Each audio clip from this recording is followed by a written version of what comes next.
Hello guys, നമ്മളിന്നിവിടെ ഉണ്ടാക്കാൻ പോകുന്നതെന്ന് വെച്ചാൽ കക്ക റോസ്റ്റാണ്. അപ്പോൾ അതിലേക്ക് നമ്മൾ ആദ്യമേ കുറച്ച് മഞ്ഞൾപ്പൊടി, കക്ക എടുക്കുക. ആവശ്യത്തിന് കക്ക എടുത്തിട്ട് മഞ്ഞൾപ്പൊടി ചേർക്കുക. മഞ്ഞൾപ്പൊടി ചേർത്തതിന് ശേഷം ആവശ്യത്തിന് ഉപ്പ് ആവശ്യത്തിന് മാത്രമേ ഇടാവൂ, തോനെയിടരുത്. അപ്പോൾ നമ്മൾ ആവശ്യത്തിന് ഉപ്പ് ചേർത്ത് കൊടുത്തിട്ടുണ്ട്.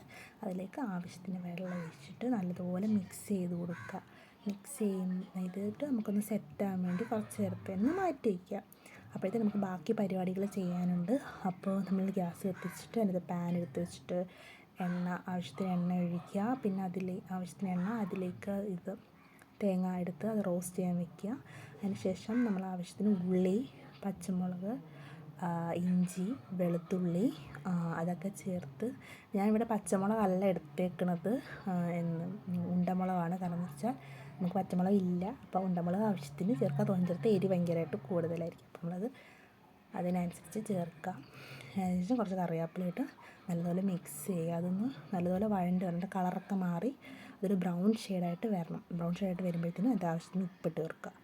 കുറച്ച് ആവശ്യത്തിന് പിന്നെ നമ്മൾ ഉപ്പ് ആഡ് ചെയ്ത് കൊടുക്കുക. പിന്നെ അതിലേക്ക് കുറച്ചും കൂടെ മഞ്ഞൾപ്പൊടി, ആവശ്യത്തിന് എരിവിനനുസരിച്ച് മുളക് പൊടി ആഡ് ചെയ്ത് കൊടുക്കുക. എല്ലാം നമ്മൾ ആഡ് ചെയ്ത് കൊടുത്തിട്ട് നല്ലപോലെ മിക്സ് ചെയ്യാൻ വരിക.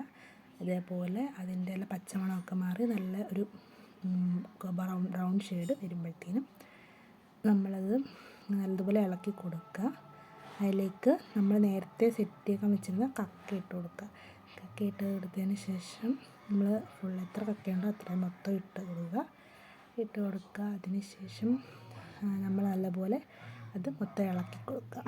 ഇളക്കി അതിൻ്റെ അരപ്പെല്ലാം നമ്മുടെ കക്കയിലേക്ക് പിടിക്കുന്ന രീതിയിൽ ഫുള്ള് ഇട്ട് സെറ്റ് ചെയ്ത് കൊടുക്കുക.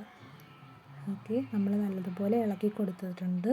നമ്മൾ നല്ലപോലെ ഇളക്കി കൊടുത്തതിന് ശേഷം അതൊന്ന് സെറ്റാകാൻ വേണ്ടിയിട്ട് നമ്മൾ എന്ത് ചെയ്യാമോ, സെറ്റാകാൻ വേണ്ടി നമ്മളിനി ഒന്ന് മൂടി വയ്ക്കുക. കുറച്ച് നേരത്തേന് നല്ലതുപോലെ മൂടി വയ്ക്കുക. അത് കുറച്ച് സമയം കഴിഞ്ഞതിന് ശേഷം നമ്മൾ തുറന്ന് നോക്കുമ്പോൾ നമ്മുടെ കക്ക റോസ്റ്റ്